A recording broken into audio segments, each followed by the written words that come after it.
हमारे इस विशेष सांकेतिक समाचार में आप सभी दर्शकों का स्वागत है। मेरे साथ हैं मेरे सहयोगी शरद मुदगल। तो सबसे पहले नजर डाल लेते हैं हेडलाइंस पर। हरियाणा में पीएम मोदी का कांग्रेस पर बड़ा हमला। वोट बैंक के लिए कानून बदला, वक्फ को किया संविधान से ऊपर। पीएम ने कहा कि मुसलमान को अध्यक्ष क्यों नहीं बनाती कांग्रेस।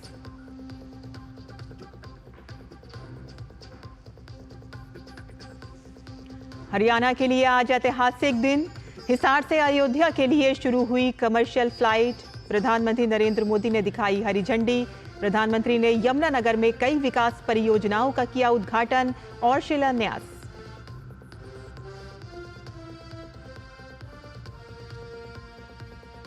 गृह मंत्री अमित शाह ने नई दिल्ली में अखिल भारतीय फोरेंसिक विज्ञान सम्मेलन का किया उद्घाटन। कहा कि फोरेंसिक साइंस के बिना समयबद्ध न्याय देना संभव नहीं।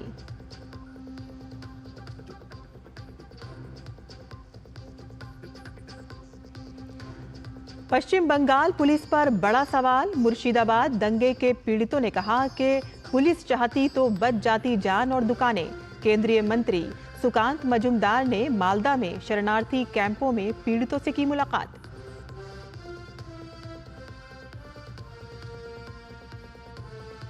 देश भर में मनाई जा रही है अंबेडकर जयंती। राष्ट्रपति, उपराष्ट्रपति और प्रधानमंत्री ने संसद परिसर स्थित प्रेरणा स्थल पर अर्पित किए श्रद्धा सुमन। संसद के केंद्रीय कक्ष में भी दी गई बाबा साहिब को श्रद्धांजलि।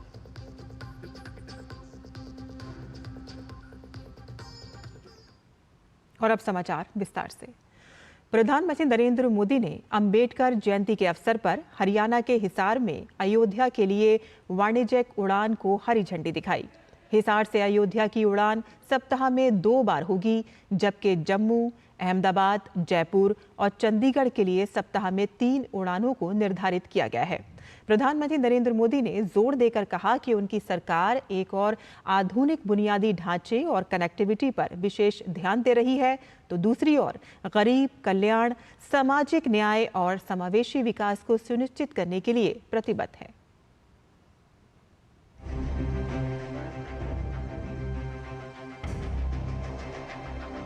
आज संविधान निर्माता बाबा साहब आम्बेडकर की जयंती है। उनका जीवन, उनका संघर्ष, उनका जीवन संदेश हमारी सरकार की 11 साल की यात्रा का प्रेरणा स्तंभ बना है।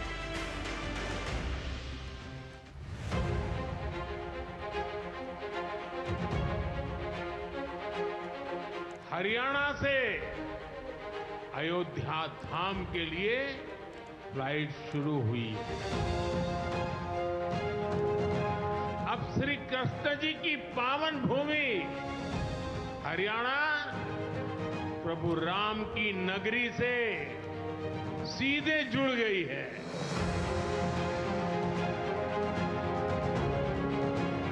अग्रसेन हवाई अड्डे से वाल्मीकि हवाई अड्डे आज सीधी उड़ान भरी जा रही है।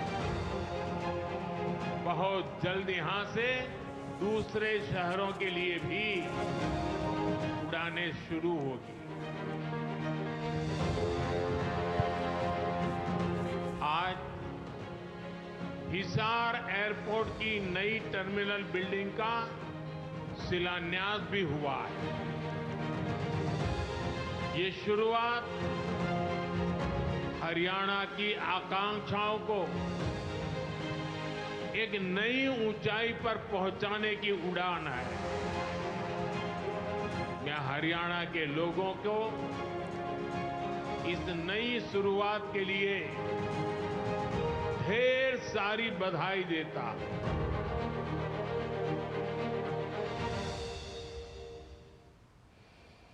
पीएम मोदी ने हरियाणा के हिसार में कांग्रेस को घेरा। तुष्टीकरण की राजनीति करने का आरोप लगाते हुए कहा कि कांग्रेस ने राजनीति की है और केवल कुछ कट्टरपंथियों को खुश करने का प्रयास किया है। उन्होंने कांग्रेस पर डॉक्टर अंबेडकर का अपमान करने और उन्हें 2 बार चुनाव में हराने का भी आरोप लगाया।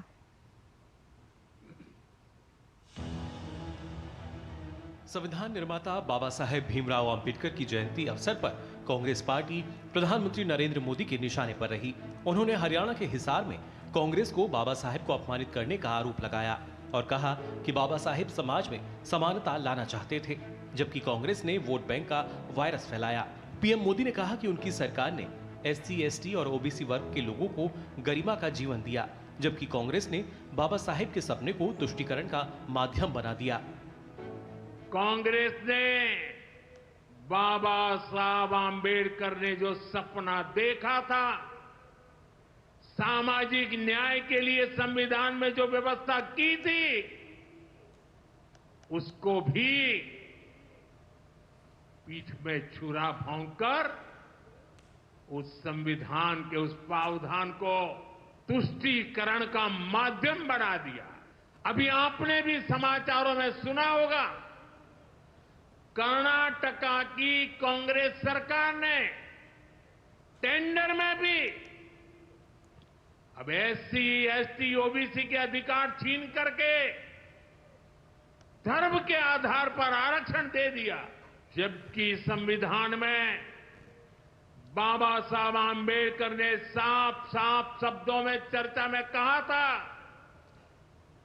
कि संविधान में कतई धर्म के आधार पर आरक्षण की व्यवस्था नहीं की जाएगी।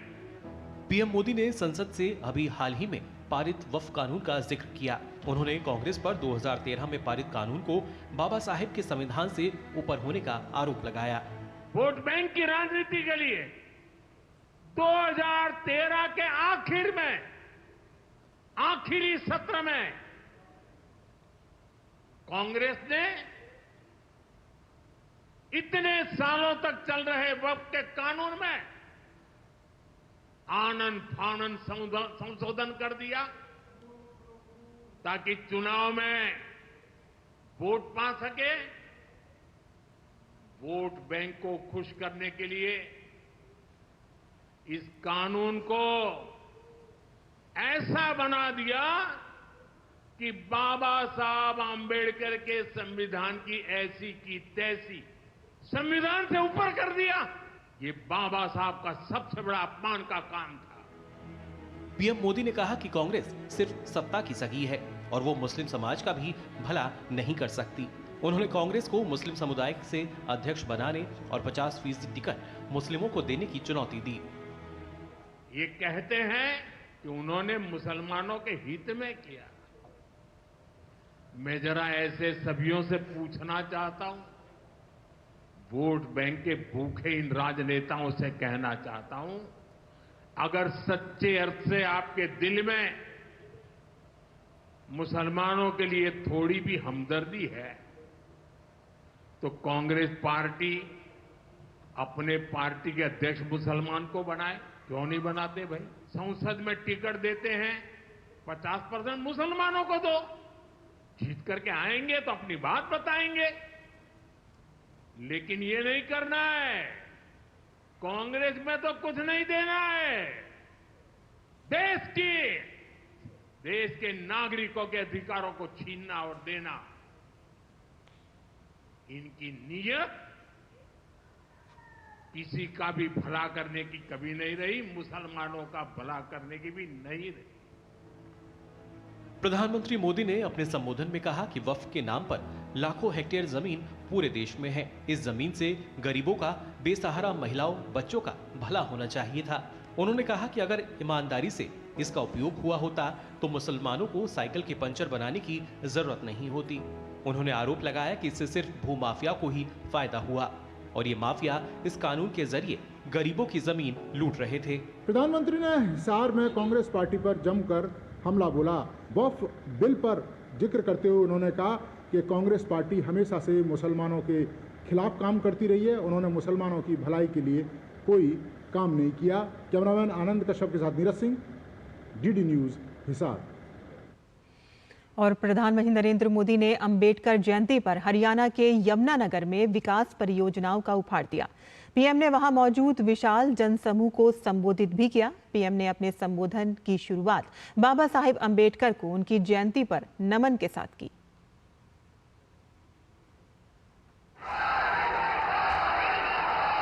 हरियाणा को विकास परियोजनाओं का उपहार देने यमुनानगर पहुंचे प्रधानमंत्री नरेंद्र मोदी का भव्य स्वागत।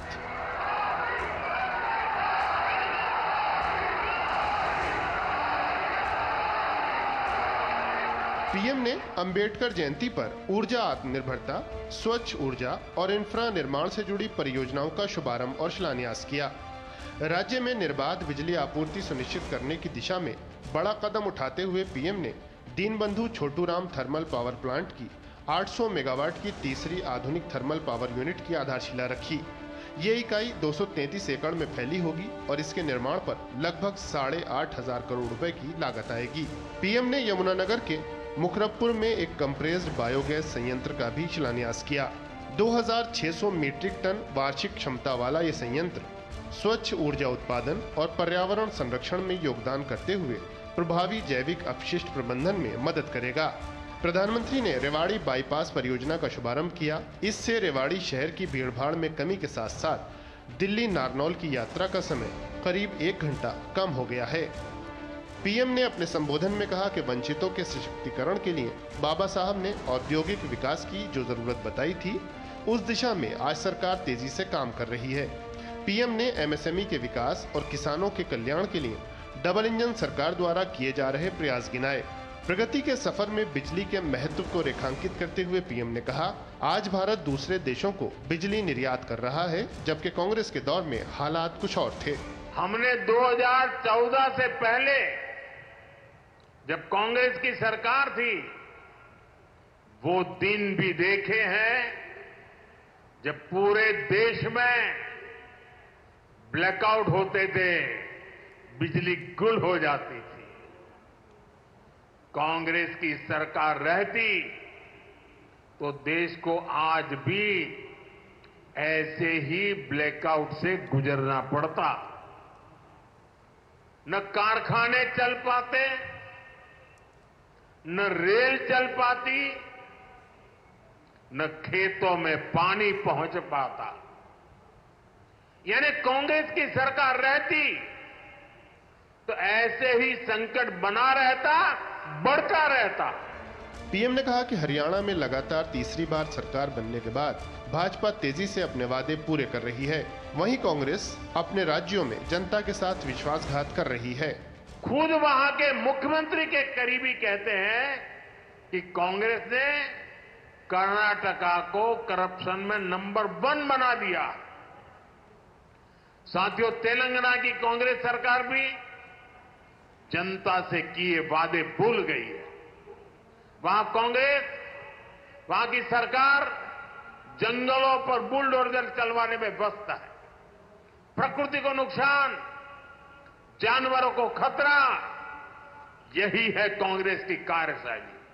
हम यहां कचरे से गोवर्धन बनाने के लिए मेहनत कर रहे हैं और वो बने बनाए जंगलों को उजाड़ रहे हैं।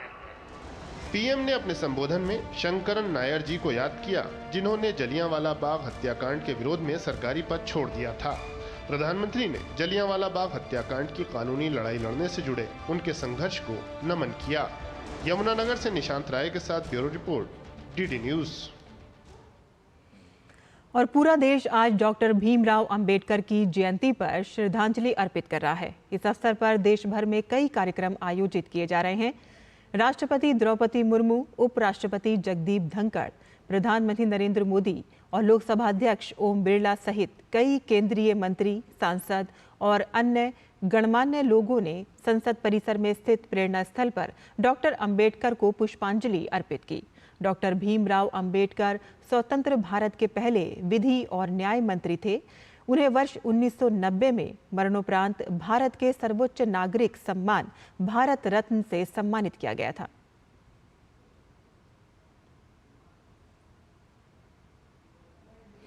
संविधान सदन के केंद्रीय कक्ष में बाबा साहेब भीमराव अंबेडकर के चित्र पर पुष्प गुच्छ अर्पित कर श्रद्धांजलि दी गई और इस अवसर पर लोकसभा अध्यक्ष ओम बिरला, केंद्रीय मंत्री और भाजपा के राष्ट्रीय अध्यक्ष जेपी नड्डा, लोकसभा नेता में प्रतिपक्ष और सांसद राहुल गांधी, राज्यसभा में नेता विपक्ष और कांग्रेस अध्यक्ष मल्लिकार्जुन खड़गे, केंद्रीय मंत्री किरेन रिजिजू, अर्जुन राम मेघवाल, पीयूष गोयल, कांग्रेस संसदीय दल की अध्यक्ष सोनिया गांधी, दिल्ली की मुख्यमंत्री रेखा गुप्ता और अन्य नेताओं ने संविधान सदन के सेंट्रल हॉल में पुष्पांजलि अर्पित की।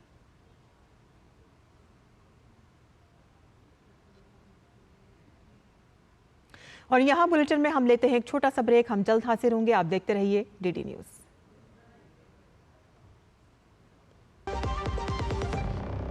जब धरती चीर कर निकलता है लोहे का पत्थर और मिलता है मोंगिया के जोश से, फिर तपता है, पिघलता है और बनता है फौलाद। अब होता है सरिया सारी खूबियों के साथ। मोंगिया स्टील, मजबूत देश का मजबूत सरिया। जो लक्ष्य चुना था समझ आने लगा है। GLA यूनिवर्सिटी, उच्च लक्ष्य की निश्चित प्राप्ति। ब्रेक के बाद आपका फिर से स्वागत है। केंद्रीय गृह मंत्री अमित शाह ने आज नई दिल्ली में अखिल भारतीय फॉरेंसिक साइंस सम्मेलन का उद्घाटन किया।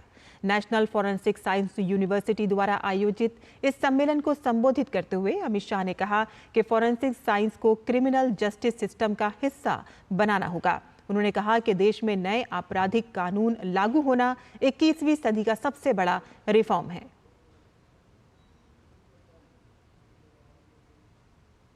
केंद्रीय गृह मंत्री अमित शाह ने कहा है कि लोगों को समय पर न्याय उपलब्ध कराने और दोष सिद्धि दर को बढ़ाने में फॉरेंसिक साइंस की बड़ी भूमिका होगी। सोमवार को नई दिल्ली में अखिल भारतीय फॉरेंसिक साइंस सम्मेलन को संबोधित करते हुए गृह मंत्री ने कहा कि हमें फॉरेंसिक साइंस को क्रिमिनल जस्टिस सिस्टम का हिस्सा बनाना होगा। अमित शाह ने कहा कि नए आपराधिक कानूनों में 7 साल से अधिक की सजा वाले मामलों में फॉरेंसिक यूनिट की विजिट अनिवार्य कर दी गई है। आज के जमाने में न्याय को अगर समय पर उपलब्ध कराना है और दोष सिद्धि का दर, कन्विक्शन रेशियो बढ़ाना है, तो फॉरेंसिक साइंस के बगैर ये संभव ही नहीं। जो पूरा क्राइम का सिनेरियो बदला है, इसमें टेक्नोलॉजी का क्रिमिनल्स द्वारा उपयोग, इंफॉर्मेशन के अलग अलग माध्यमों का उपयोग और कम्युनिकेशन के माध्यमों का उपयोग कर क्राइम को सीमा रहित बनाया है। अब क्राइम बॉर्डरलेस हुआ है। वो राज्य की, शहर की, देश की सीमाओं को लांघकर अंतर्राष्ट्रीय सीमाओं को भी लांघने का प्रयास कर रहा है। उसी समय फॉरेंसिक साइंस का महत्व बहुत बढ़ जाता है। गृह मंत्री अमित शाह ने कहा कि प्रधानमंत्री मोदी के नेतृत्व में सरकार न्याय प्रणाली को पीपल सेंट्रिक और वैज्ञानिक बनाने के लिए प्रयासरत है। उन्होंने कहा कि नए आपराधिक कानून देश के नागरिकों के अधिकारों की रक्षा के लिए बनाए गए हैं और ये 21वीं सदी का सबसे बड़ा रिफॉर्म है।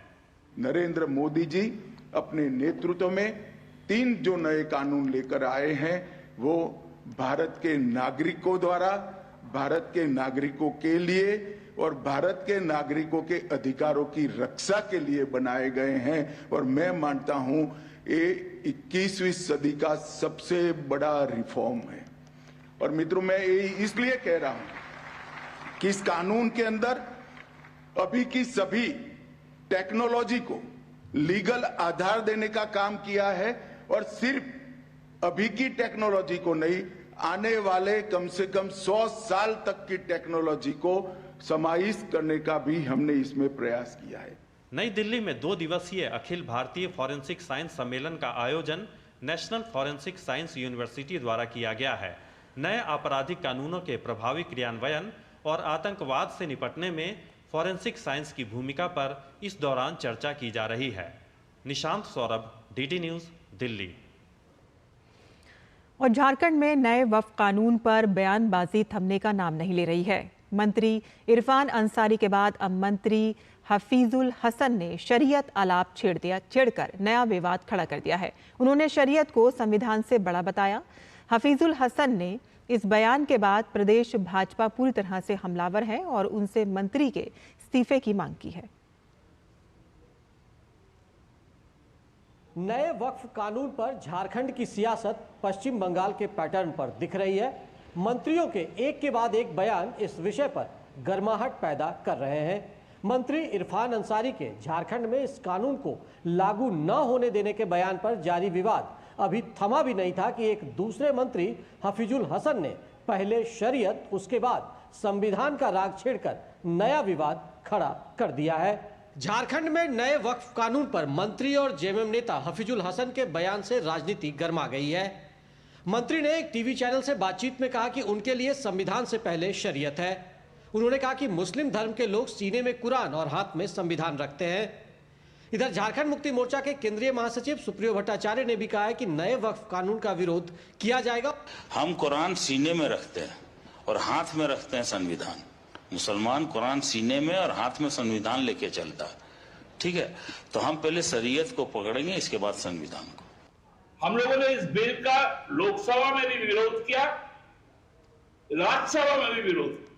हम इसे कतई अच्छा नहीं मानते। मंत्री हफीजुल हसन के इस बयान पर प्रदेश भाजपा ने पलटवार करते हुए कहा कि जिनके सीने में शरिया है उनके लिए पाकिस्तान और बांग्लादेश के रास्ते खुले हैं। हिंदुस्तान सिर्फ बाबा साहेब डॉक्टर भीमराव अंबेडकर के संविधान से चलेगा और सबसे ऊपर रहेगा। उधर प्रदेश भाजपा अध्यक्ष बाबूलाल मरांडी ने भी जेएमएम और मंत्री पर मोर्चा खोलते हुए कहा कि मंत्री हफीजुल हसन के लिए संविधान नहीं शरीयत मायने रखता है, क्योंकि वो